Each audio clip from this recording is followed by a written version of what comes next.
The Power of Respect. Short moral story. Respect means being kind and thoughtful to others.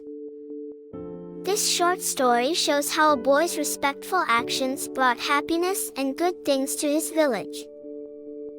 Once upon a time, in a small village, there was a kind boy named Timmy.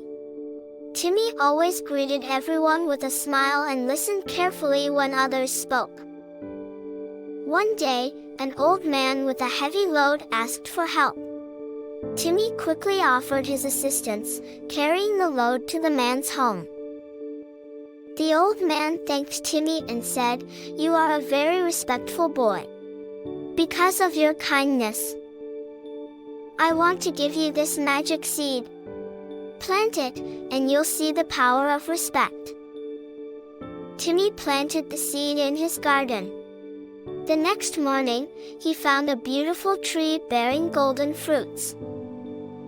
These fruits provided enough food for his entire family. Timmy's respectful behavior had brought prosperity. From that day on, the whole village learned the importance of respect.